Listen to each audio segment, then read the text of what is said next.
வணக்கம். இன்று நாம் 5 முக்கியமான விஷயங்கள்ல போன 10 நாட்கள் நடந்த முக்கியமான நிகழ்வுகள் பத்தி பார்க்க போறோம். முதல்ல பார்த்தீங்கன்னா, G7ல ஆண்டுதோறும் நடக்கக்கூடிய G7கள் நாடுகளின் மீட்டிங்ல மோடி அவர்கள் ஸ்பெஷல் இன்வைட்டியா இந்தியா ஸ்பெஷல் இன்வைட்டியா கலந்துக்கிட்டாரு. அங்க போய் அங்க போனதுக்கான நோக்கம் என்ன? அதன நோக்கம் நிறைவேறினதா என்பதை பார்க்கலாம். 2வது பார்த்தீங்கன்னா, முக்கியமானது கேபினெட் ரீஷஃபில் நடக்க போறதா பேசிட்டு இருக்காங்க. இது ரொம்ப நாளா பேசிட்டு இருந்தாங்க. இன்ஃபேக்ட் நிதிஷ்குமார் பீகாருடைய முதலமைச்சரா ரிசைன் பண்ணதுக்கு அப்புறமாவே நடக்கணும்னு எதிர்பார்த்தாங்க. பல மாதங்கள் ஆயிருக்கு. இப்போது கேபினெட் ரீஷஃபில் நடக்கும்ன்றது ரொம்ப தீர்க்கமா நம்பப்படுகிறது. அதுக்கான ஒரு முன்னூட்டி தான் போன வாரம் பார்த்தீங்கன்னா, பிரைம் மினிஸ்டர் மோடியும் ஹோம் மினிஸ்டரும் பிரசிடென்ட் பார்த்துருக்காங்க. 3வது எஃப்சிஆர்ஏ ஆக்ட் ரெகுலேஷன்ஸ்ல நியூ கைட்லைன்ஸ் கொண்டு வந்திருக்காங்க. அதனால அது ஏன் கொண்டு வந்தாங்க, அது எதுக்காக கொண்டு வந்தாங்கன்றத பார்க்கலாம். 4வது பார்த்தீங்கன்னா, டிஃபென்ஸ் சம்மந்தப்பட்ட ஒரு நிகழ்வு நடந்திருக்கு. அதுல GE414 இன்ஜின் கேன்சல் செய்யப்பட்டதா சொல்லப்படுகிறது எம்காக்காக.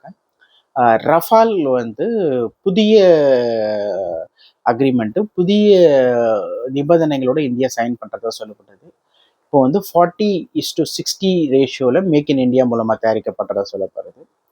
இறுதியா பார்த்தீங்கன்னா, இந்த யூஎஸ் ஈரான் போர் முடிவுக்கே வர மாதிரி இல்லை. நேத்து ஒன்று இன்னைக்கு ஒன்று நடக்குது. அது எப்போ முடியுமா முடியாதா இல்லை போயிட்டே இருக்குமான்றதை பத்தி ஒரு சின்ன பார்வை. முதல்ல ஜூன் 15லேருந்து 18 வரைக்கும் மோடி அவர்கள் யூரோப் பயணம் பண்ணாரு. முக்கியமாக G7 மாநாட்டில் கலந்துக்கிட்டு இருக்குது. ஸ்பெஷல் இன்வைட்டியா இந்தியா கிட்டத்தட்ட ஒரு 5-6 வருஷமா கலந்துக்கிட்டே இருக்கு. இன்ஃபேக்ட் இந்த G7ல இந்தியா இல்லைன்னாலும் இந்தியா கலந்துட்டு இருக்கு. G7ல இன்னொரு முக்கியமான விஷயம் என்னன்னா, ரஷ்யா G8 இருந்தது. அது ரஷ்யா இந்த யுக்ரைன் வாருக்கு அப்புறம் G7 மாறிடுச்சு. அதுல ரஷ்யாவை எடுத்துட்டாங்க. ஒரு ஆச்சரியமான விஷயம் என்னன்னா, இந்த G7ல இருக்கிற நாடுகள்ல America, Japan, Germany, France, Britain, Canada, Italy. இதுல பாத்தீங்கன்னா, கனடா, இட்டாலி டாப் 5லயே கிடையாது. ஜிடிபியில, பிகெஸ்ட் எக்கானமில முக்கியமான நாடுகளான இந்தியா, ரஷ்யா, சைனா இதுல இல்லை. முக்கியமா இந்த G7 G10 மாத்தினாதான் அந்த G10 அந்த G7 சப்மிட்டுக்கே ஒரு அர்த்தம் இருக்கு. இப்போ அர்த்தம் இல்லாம போயிட்டு இருக்கு. அதுல முக்கியமான ஒரே பிளேயர் பார்த்தீங்கன்னா அமெரிக்கா மட்டும்தான். இன்ஃபேக்ட் இட்டாலி அண்ட் கனடா தேர் நான் பிளேயர்ஸ். தட் இன்க்ளூட்ஸ் பிரிட்டன் கூட சரி. பிரிட்டன் கூட பெருசா ஒரு ஒரு எக்கனாமிக்கல் பவரும் கிடையாது, ஒரு மிலிட்ரி பவரும் கிடையாது, ஒரு டிப்ளமேட்டிக் பவரும் கிடையாது. ஜெர்மன் பார்த்தீங்கன்னா ஒரு எக்கனாமிக்கல் பவர். பிரான்ஸ் பார்த்தீங்கன்னா ஒரு டிப்ளமேட்டிக் பவர். ஸோ இந்த G7 மாநாட்டில் பிரான்ஸ் இந்த வருஷம் நடந்தது, போன வருஷம் கனடாவில் நடந்தது, இந்த வருஷம் ஜப்பானில் நடந்தது. முக்கியமாக இதில் கலந்துக்கு மோடி அவர்கள் போனது பார்த்தீங்கன்னா, கூடவே ஆஸ்திரியா மற்றும் ஸ்லோவாக்கியா போன்ற 2 நாடுகளுக்கும் பயணம் பண்ணாரு. இன்ஃபேக்ட் இந்த 2 நாடுகளுக்கும் பயணம் பண்ண முதல் பிரதமர் இவர் தான். ஸோ அங்கே பிரிட்டனில், யூரோப்பில் இந்தியா சின்ன சின்ன நாடுகளையும் இந்தியா சீரியஸாக கன்சிடர் பண்ணது. அது ரொம்ப நல்ல விஷயம். நாளைக்கு நேட்டோக்கும் அமெரிக்காவுக்கும் ஏதாவது பிரச்சனை வரும்போது, அங்கே ஒரு பிளவு வரும்போது நிறைய நேட்டோ நாடுகள், இப்போ யூரோப்பியனுடன் நம்மள ட்ரேட் டீல் போட்டிருக்கோம். ஜனவரி 26 நம்ம ட்ரேட் டீல் போட்டுட்டோம் இந்த வருஷம். ஸோ இது நம்மளுக்கு ஒரு நல்ல ஒரு வாய்ப்பாக கிடைக்கும். அந்த ஒரு மார்க்கெட்டுக்கும் சரி. நாளைக்கு ஒரு யூரோப்போ நம்ம கூட நிற்கிறதுக்கு எல்லா நாடுகளும் நம்மளுக்கு கை கோர்க்கும். இது எல்லாத்தையுமே மோடி ஏன் பண்றாருன்னா, பல வருஷமா சொல்லிட்டு இருக்க மோடி ஊர் ஊரா சுத்துறாரு, எல்லா நாட்டுக்கு போயிட்டு வந்துட்டாரு அப்படின்னு சொல்றாங்க. இதுக்கு எல்லாத்துக்குமே ஒரு முக்கியமான ஒரு முயப்பல் இருக்கு. அந்த எண்ட் பாயிண்ட் சொல்லுவாங்களே, எப்படி நதி பல மலைகள்லேருந்து உருவாகி நீராகி நதியாகி கடல்ல போய் கலக்குதோ, இது எல்லாத்துக்கும் ஏன் காரணம்னா, யூஎன்ல பார்த்தீங்கன்னா மட்டும் அங்கீகரிக்கப்பட்ட 190 நாடுகள் இருக்கு. அந்த 190 நாடுகள்ல 5 பர்மனன்ட் மெம்பர்ஸ். உங்க எல்லாருக்குமே தெரியும்.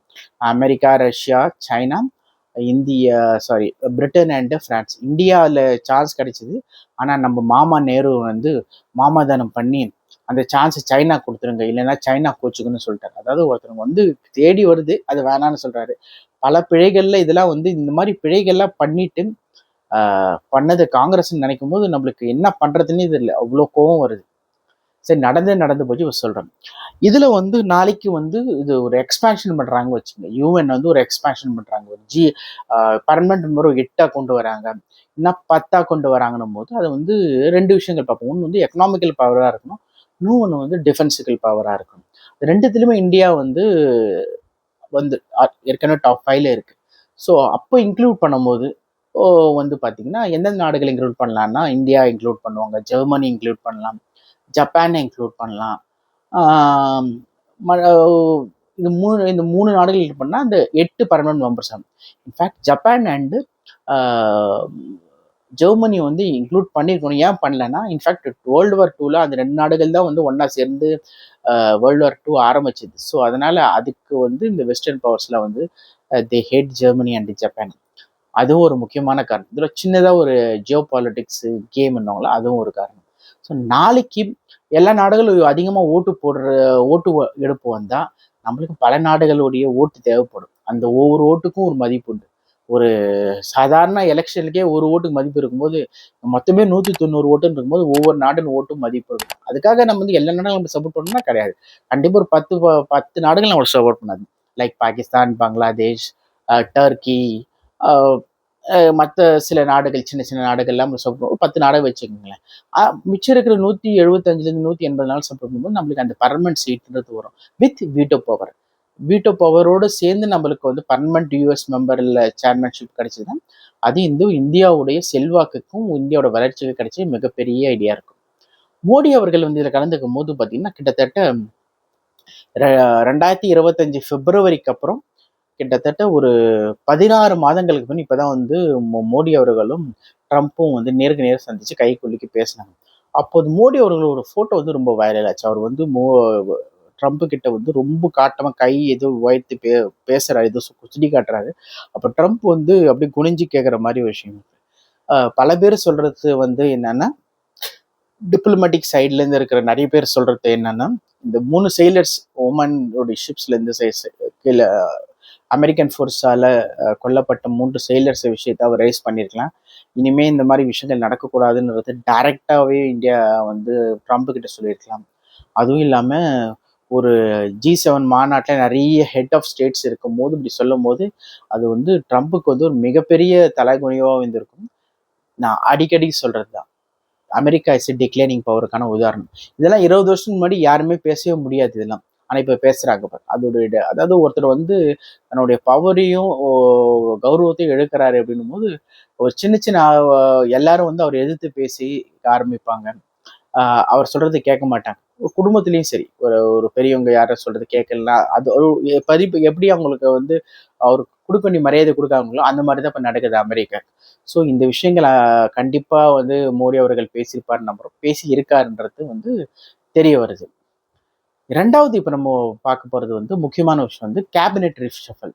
ரொம்ப நாளா நடக்கும்னு பார்த்தாங்க. இன்ஃபேக்ட் நிதிஷ்குமார் வந்து 6 மாதங்களுக்கு முன் வந்து சீஃப் மினிஸ்டரா வந்து ரிசைன் பண்ணிட்டு போகும்போதே அவர் கேபினெட்ல அவருக்கு முக்கியமான ஒரு கேபினெட் மந்திரி பதவியை கொடுக்கப்படும்னு சொல்லப்பட்டு அது வந்து இப்படி இழுத்துட்டே போயிருக்கு. அதுவும் இல்லாமல் இப்போ நீட்டோட பேப்பர்ஸ் வந்து லீக் ஆயிருக்கு. இன்ஃபேக்ட் முந்தினேத்து, அதாவது ஜூன் 26 வந்து மகாராஷ்டிராவில் டீச்சர் எலிஜிபிலிட்டி டெஸ்ட் நடக்கும் அங்கே மாநிலத்தில். அதோட பேப்பரும் லீக் ஆயிருக்குன்னு சொல்கிறாங்க. ஸோ பேப்பர் லீக்கேஜ் ரொம்ப பெரிய பிரச்சனையாக இருக்குது. சரி, ஒரு ஸ்டேட்டில் நடக்கிற ஒரு டீச்சர் எஜுகேஷன் எலிஜிபிள் டெஸ்ட்னா கூட வந்து பெருசாக பண்ணலாம். பட் நீட் லீக்கேஜ் ஆகிறது வந்து பிஜேபி அரசின் மிகப்பெரிய என்ன சொல்கிறது கேர்லெஸ்னஸ்க்கான உதாரணம். அது காரணம் பிஜேபி அரசே தான். நான் முதலேருந்தே சொல்லிட்டு வரோம், one of the worst performing ministry in BJP is HRD, ministry of education. அதில் வந்து முதலிருந்தே ஒரு மட்டமான திறமையற்ற செயல்பட தெரியாத முட்டாள்களை வந்து மந்திரி ஆக்கியிருக்காங்க. இப்போ இருக்கிற மந்திரியும் சரி, புரோஹித் மகாஜன் அவரும் சரி, எனக்கு தெரியும் அவரெல்லாம் எதுக்கு மந்திரி ஆக்கியிருக்காங்க, இவ்வளோ விஷயம் நடந்திருக்கு, ஏன் மாத்தலன்னு தெரியல. ஆனால் இப்போ மாத்தினா வந்து அவர் வந்து தப்பு செஞ்சிருந்தா இருக்குன்றதுக்காக எதிர்கட்சி. ஆனால் இன்ஃபேக்ட் இன்னொரு முக்கியமான விஷயம் பார்த்தீங்கன்னா, இது வந்து எதிர்கட்சிங்க யாருமே வந்து பெருசாக பேசலை. அஃப்கோர்ஸ் காங்கிரஸ் பேசும், பட் மற்றவங்க யாரும் அந்த அளவுக்கு வந்து இந்த வந்து புதாகரமாக ஆக்கலை. இது வந்து ஒரு நல்ல ஒரு வாய்ப்பு எதிர்கட்சிகளுக்கு. இது வந்து கவர்மெண்ட்டை கார்னர் பண்றதுக்கு அது ஒரு நல்ல வாய்ப்பை மிஸ் பண்ணிட்டாங்க.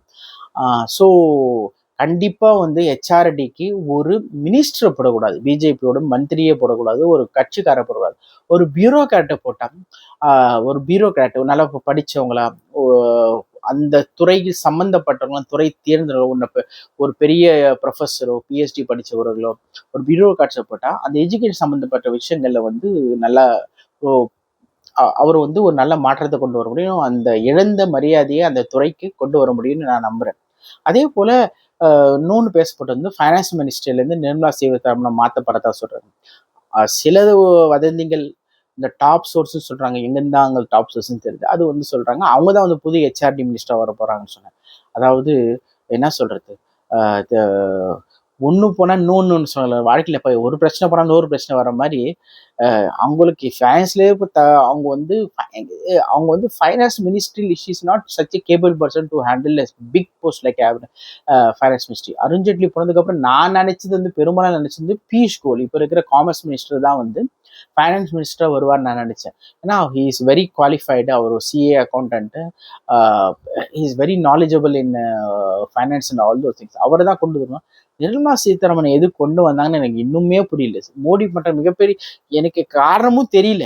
அவர் வந்து நிர்மலா சீதாராமன் பியூஷ் கோயலோட பெட்டரா இன் communication and skill, competency, capability எதுவுமே இல்லை. ஆனால் அவங்க வந்து ஃபைனான்ஸ் மினிஸ்டர் இருக்காங்க, அது வந்து மாற்றணும்னு சொல்லிட்டு. ஸோ இது 2 மினிஸ்டரும் மாற்றப்படணும்னு சொல்லப்பட்டது.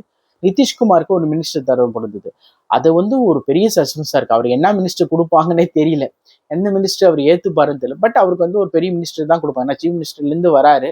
ஆனால் எந்த மினிஸ்டர் கொடுப்பாங்கிறது தான் ஒரே ஆச்சரியமாக இருக்குது. ஸோ அந்த ஆச்சரியத்துக்கான பல துறைகளில் மாற்றம் எப்போ ஷஃபில் நடக்கும்ன்றது வந்து இன்னும் அடுத்த மாதம் ஜூலையில் வந்து தெரிஞ்சிடும்னு சொல்லப்படுகிறது. அதாவது மான்சூன் செஷன், அதாவது மழைக்கால கூட்டத்தொடருக்கு முன் இது இந்த மாற்றங்கள் முடிவாயிடுன்னு சொல்லப்படுது. சில பேர் சொல்றாங்க 10க்கும் மேற்பட்ட மந்திரிகள் மாற்றப்படலாம் என்று சொல்லப்படுகிறது. இன்னொரு முக்கியமான விஷயம், நிதின் கட்கரி கூட மாற்றப்படலாம் என்று சொல்லப்படுகிறது. So Nitin Gadkari surface and infrastructure, road and transport minister, ரொம்ப பெரிய ministry, finance ministry and HRD, இது 3ம் மாற்றப்படலாம் என்று சொல்லப்படுகிறது. இதில் எத்தனை உண்மையாக வரும், எத்தனை மாற்றப்படும்ன்றது வந்து பொறுத்திருந்து தான் பார்க்கணும். 3த்தையும் மாற்றினா ஒன்றும் நல்ல விஷயம் தான், புதுசாக ஒன்று வரணும். ஏன்னா 3 பேருமே ரொம்ப நாளாக இருக்காங்க, 2 துறையும் மோசமாக இருக்குது. இது நிதின் கட்கரி இளைஞர்களில் நிறைய விஷயம் நல்லது பண்ணியிருந்தாலும் இப்போ கடைசி இந்த 1-2 வருஷமா வந்து அவர் பேர்ல நிறைய குற்றச்சாட்டுகள் வருது. ஸோ பெட்டர் அவரே வந்து ரிசைன் பண்ணி மாற்றுவாரா, இல்லை அவரை கண்டினியூ பண்ணுவாரா அப்படின்றது தெரியல. எனக்கு என்னவோ அவர் கண்டினியூ பண்ணுவாருன்னு தான் எனக்கு தோணுது. எஜுகேஷன் மினிஸ்டர் கண்டிப்பாக மாற்றப்படலாம். இந்த finance and road and infrastructure, transport minister மாற்றுவாங்களான்றது எனக்கு தோணலை. மாற்றுவாங்களான்றது மாற்றலாம், பொறுத்திருந்து பார்ப்போம். என்னோட கணிப்பு கரெக்டாக இருக்கா இல்லையான்றது. நிதிஷ்குமாருக்கு என்ன துறை கொடுக்கப்படணுன்றது ஒரு சஸ்பென்ஸாக இருக்குது, ஒரு நல்ல விஷயமா இருக்கும். ஸோ இது எல்லாமே வந்து மான்சூன் செஷன் முன்னாடி கொண்டு வரணும். ஏன்னா மான்சூன் செஷனில் முக்கியமான 4 பில்கள் கொண்டு வரதா சொல்லப்படுகிறது. ஒன்று வந்து உமன் ரிசர்வேஷன் பில், அதாவது 33% வந்து பெண்களுக்கு இடஒதுக்கீட்டு, பார்லிமெண்ட்லேயும் சரி, எல்லா எலெக்ஷன்ஸ்லையும் சரி, எம்எல்ஏ, கவுன்சிலர், எம்பி எலெக்ஷன்ஸ்லையும் அந்த பில்லை கொண்டு வரதை சொல்கிறாங்க. இன்னொன்று வந்து யூசிசி, யூனிஃபார்ம் சிவில் கோட், அது வந்து கொண்டு வரதா சொல்கிறாங்க. ஏற்கனவே யூனிஃபார்ம் சிவில் கோட் வந்து உத்தராகண்டில் வந்து நடைமுறை இருக்குது, அஸ்ஸாமில் நடைமுறைப்படுத்திட்டு இருக்காங்க, பெங்காலில் பண்ணப்படுத்த சொல்லியிருக்காங்க. ஸோ இது நாடு முழுக்க பண்ணலாம். இது வந்து பிஜேபி வந்து எப்படி பண்ணோன்னா, அவங்க ஆளும் மாநிலத்தில் முதல்ல கொண்டு வந்துடுவாங்க. ஸோ அவங்க ஆளும் மாநிலத்தில் முதல்ல கொண்டு வந்துட்டா மிச்சம் இருக்கிற 4-5 மாநிலம் தான் இருக்கும். ஸோ அந்த மாநிலத்தில் அடுத்த ஒரு எலெக்ஷனை ஜெயிச்சு கொண்டு வந்துட்டா, எனக்கு தெரிஞ்சு தமிழ்நாடு, கேரளா, பஞ்சாப் தவிர மற்ற எல்லா மாநிலத்திலும் கொண்டு வந்துடுவாங்க. அதுக்கப்புறம் அது 3 தான் இருக்கும். ஸோ அதுவும் வேற வழி இல்லாமல் கொண்டு வந்துடுவாங்கன்னு நான் நினைக்கிறேன். எப்படி வந்து இந்த ஓட்டர்ஸ் லிஸ்ட்டை வந்து கொண்டு வந்து அதில் வந்து ஃபேக் ஓட்டர்ஸ் எடுத்தாங்களோ, முதல்ல அவங்க ஆளும் மாநிலத்தில் கொண்டு வந்து கொஞ்சம் கொஞ்சமாக எவரும் எல்லாருமே எல்லா மாநிலத்திலும் கொண்டு வந்து ஃபேக் ஓட்டர்ஸ் எடுத்தாங்க, அது மாதிரி இது கொண்டு வருவாங்க, ஸ்லோவாக கொண்டு வருவாங்க, சர்ஜிக்கல் ஸ்ட்ரைக் மாதிரி அப்படின்னு நான் நம்புறேன். இது வந்து முக்கியமான விஷயமா இருக்கு இந்த கேபினெட் ரிஷபிள். இன்ஃபேக்ட் வந்து பிரைம் மினிஸ்டர் மோடியும் போன வாரம் போய் பிரசிடென்ட் பார்த்துருக்காரு, ஹோம் மினிஸ்டர் போய் பிரசிடென்ட் பார்த்துருக்காரு. இங்கெல்லாம் பார்க்கறது பெரிய விஷயமா. கண்டிப்பாக இந்த ரீஷஃபில் போகிறதுக்கு முன்னாடி பிரசிடென்ட்டோட கையெழுத்தும் பிரசிடென்ட்டுக்கு முதல்ல இன்ஃபார்ம் பண்ணணும். ஸோ இவங்கெல்லாம் ரிசைன் பண்ணுறாங்க, புதிய மந்திரிகள் இவங்கெல்லாம் இருக்காங்கிறது அவங்கள்ட்ட சொல்லி அவங்கள்ட்ட கையெழுத்து வாங்கி இன்ஃபர்மேஷன் பண்ணி தான் மாற்ற முடியும். அப்படிதான் சட்டம் இருக்கு, அப்படிதான் நம்மளுடைய கான்ஸ்டியூஷன் சொல்லுது. ஸோ அதுக்கான ஒரு ட்ரைலர் தான் இது. பார்ப்போம் இதுல எத்தனை வந்து உண்மையாவது, எத்தனை இன்ட்ரெஸ்டிங்கா இருக்கு, எத்தனை புதியவர்கள் வருவார்கள், எத்தனை திறமையானவர்கள் வருவாங்கன்றது நம்ம ஒரு மாதத்துக்கு தெரியும். மேபி அடுத்த பதிவு போடுறதுக்கு போது இந்த விஷயங்கள் நடந்திருக்கலாம். அடுத்தது இன்னொரு முக்கியமான விஷயம் பார்த்தீங்கன்னா எஃப்சிஆர்ஏ, அதாவது ஃபாரின் கான்ட்ரிபியூஷன் ரெகுலேஷன் ஆக்ட். அதாவது இந்தியாவில் வந்து முக்கியமாக இந்த மிஷினரிஸ் வந்து பார்த்தீங்கன்னா வந்து வெளிநாட்டிலேருந்து வர மிஷினரிஸ் வந்து மதம் மாற்றத்துக்கு வந்து இந்த விஷயங்களை பயன்படும். இதில் வந்து மிகப்பெரிய வந்து ஒரு புதிய கைட்லைன்ஸ், ஒரு புதிய செக்ஸ் கொண்டு வந்திருக்காங்க. அதனால என்ன இருக்குன்னா, இப்போ ஃபாரின் ஃபண்ட்ஸ் வரும்போது நிறைய ரெஸ்ட்ரிக்ஷன் இருக்கு. முதலாவது ஒரு என்னன்னா, யாருக்கு நீங்க கொடுக்குறீங்க, ஃபண்ட்ஸ் எங்கிருந்து வருது, யாரு கொடுக்குறான்றது வந்து அரசாங்கத்துக்கு வந்து நீங்க சொல்லணும். ரெண்டாவது, இந்த ஃபண்ட்ஸை எந்த காரியத்துக்கு யூஸ் பண்றீங்கிறது சொல்லணும். மூன்றாவது, இதை வந்து ரிலீஜியஸ்க்கோ கன்வர்ஷனுக்கோ யூஸ் பண்ணக்கூடாதுன்றது ஒரு சட்டம் வந்தது. இப்படி வந்து மூன்று முக்கியமானது A and B, sub A and B லாஸ்ல மூலமா இன்னும் இறுக்கி பிடிச்சிருக்கார்கள் இந்த ஒரு லால.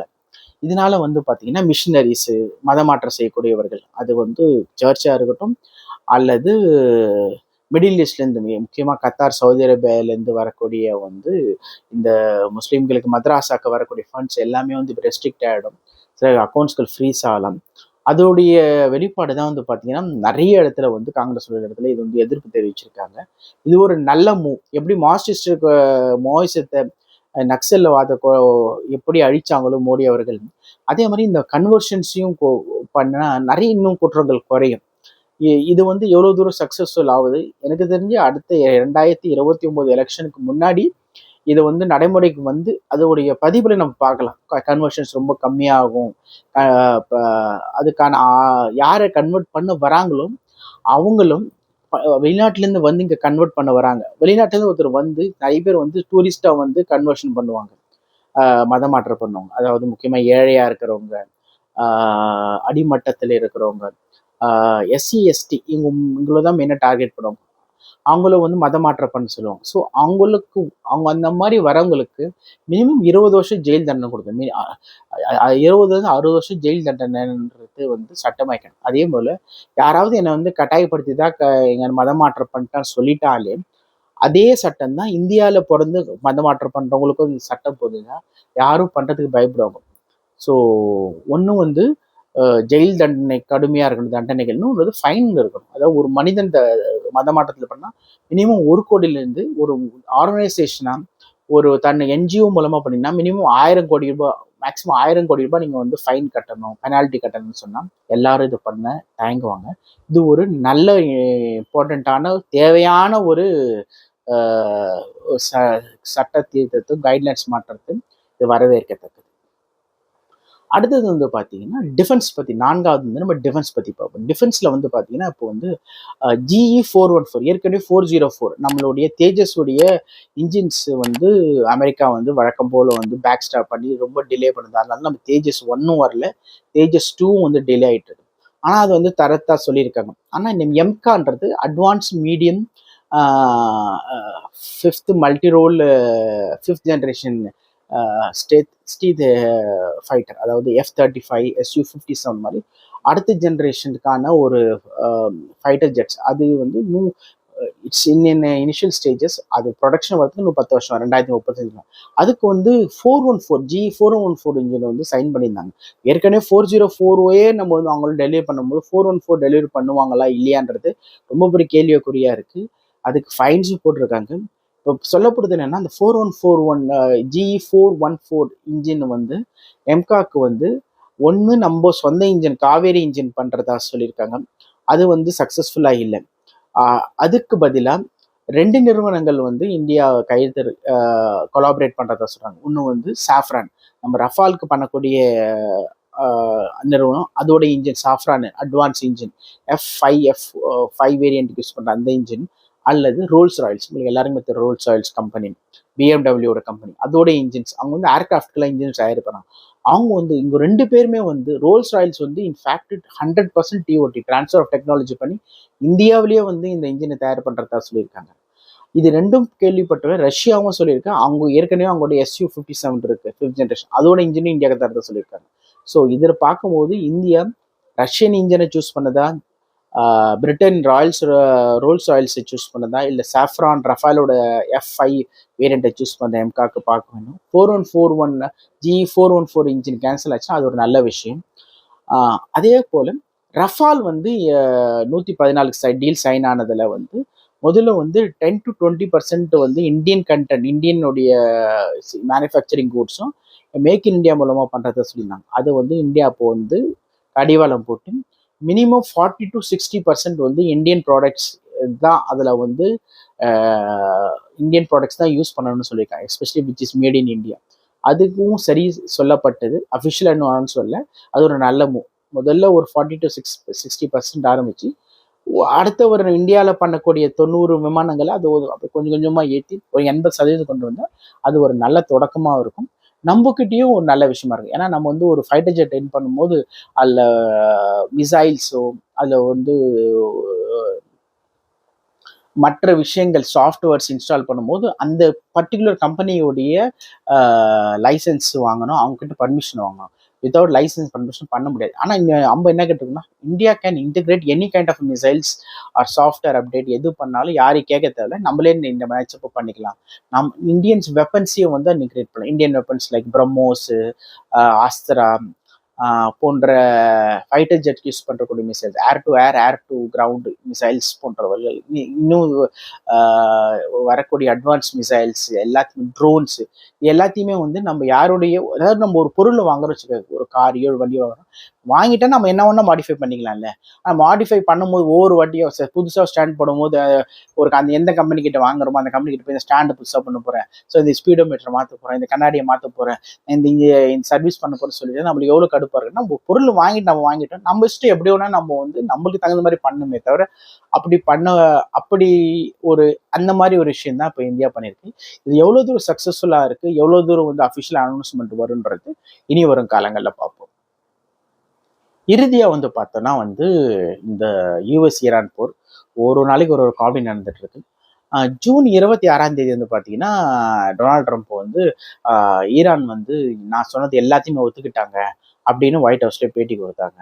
ஆனால் நேற்று வந்து பார்த்தீங்கன்னா இன்னைக்கு காலையில் பார்த்தீங்கன்னா ஜூன் 28 ஞாயிற்றுக்கிழமை ஈரான் சொல்லுது, நாங்கள் வந்து எந்த ஒரு நெகோசியேஷன் ஒத்துக்க மாட்டோம் அப்படின்னு சொல்லியிருக்கோம். அதுக்கு முன்னாடி பார்த்தீங்கன்னா ஒரு வாரத்துக்கு முன்னாடி பார்த்தீங்கன்னா சுவிட்சர்லாண்டில் ஒரு அமைதி பேச்சுவார்த்தை நடந்துச்சு யூஎஸும் ஈரானுக்கும்.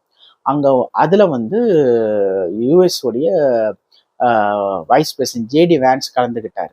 அவர் கலந்துக்கிட்ட போது வந்து பார்த்தீங்கன்னா திடீர்னு ஈரான் வந்து இந்த பேச்சுவார்த்தை நாங்கள் கலந்துக்க மாட்டோம் சொல்லிட்டு மூஞ்சி அடிச்ச மாதிரி போயிட்டாங்க. ஸோ அது வந்து ஒரு ஃபர்ஸ்ட் அறிகுறி வந்து ஈரான் இஸ் நாட்டு, அதாவது அடிபணியுன்றதுக்கான ஒரு விஷயம். இன்னைக்கு வந்து ஜூன் 28 வந்து ஈரான் வந்து சொல்லிக்க நாங்கள் வந்து எந்த டீலும் சைன் பண்ண முடியாது. அவங்க கேட்குற ஒரே விஷயம் என்னன்னா, நாங்கள் வந்து இதுக்கு நஷ்ட இடம் $300 பில்லியன் தரோம்னு சொல்லியிருக்காங்க. அது அமெரிக்கா என்ன சொல்றதுன்னா, $300 பில்லியன் தரோம், ஆனால் நீங்கள் வந்து நியூக்ளியர் வெப்பன் பண்ணக்கூடாதுன்னு சொல்றாங்க. நீங்கள் $300 பில்லியன் கொடுத்துட்டு ஈரான் என்ன பண்ணும், அதை வச்சுக்கிட்டு அவங்க நாட்டு நல்லதா பண்ணுவாங்க? கண்டிப்பாக நியூக்ளியர் வெப்பன் தான் தயார் பண்ணுவாங்க. ஸோ இதில் வந்து ட்ரம்ப் மாட்டிக்கிட்டு, அதாவது மீன் வந்து வலையில இல்லை துண்டியில் மாட்டிக்கிட்டு துடிக்குது அமெரிக்கா, வெளியே வரவே முடியாமல். இதுக்கு நெகோசியேஷன் யார் பண்ணால் கரெக்டாக இருக்குன்றது ஒரு கேள்விக்குறியாக இருக்குது. ரஷ்யா பண்ணால் கரெக்டாக இருக்குமா, சைனா பண்ணால் கரெக்டாக இருக்குமா, அல்லது இந்தியா பண்ணால் கரெக்டாக இருக்குமான்றது தெரியல. ஆனால் எதுவாக இருந்தாலும் இந்தியா வந்து இது தலையிடாமல் we should have popcorn and enjoy the comedy. இந்த சர்க்கஸ் ஜாலியாக பார்த்துருக்கோமே தவிர நம்மளுக்கு என்ன ஒரே பிரச்சனைனா, நம்மளுக்கு இந்த ஆயில் சப்ளை வந்து ரொம்ப பிரச்சனையாக இருக்குது. அது வந்து நம்மளுக்கு இந்த பிரச்சனை இல்லாமல் இருந்தால் நீங்கள் அடிச்சிங்க பிடிச்சிங்க எங்களுக்கு என்ன வந்ததுன்றத இந்தியா ஒதுங்கி இருக்கலாம். ஆனால் இப்போ லேட்டஸ்ட்டாக இந்த பதிவு போடும் போது நான் பார்க்குறேன் வந்து அமெரிக்கா வந்து ஈரானில் அட்டாக் பண்ணியிருக்காங்க சொல்லிடுறாங்க. ஸோ இந்த அட்டாக் எங்கே நடந்திருக்கு, அதுக்கு பதிலடி கொடுக்கும்போது ஈரான் அமெரிக்கனுடைய naval base military base middle ஈஸ்டில் தாக்குமா, Saudi Arabia, Qatar, UAE, Oman போன்ற நாடுகளில், அல்லது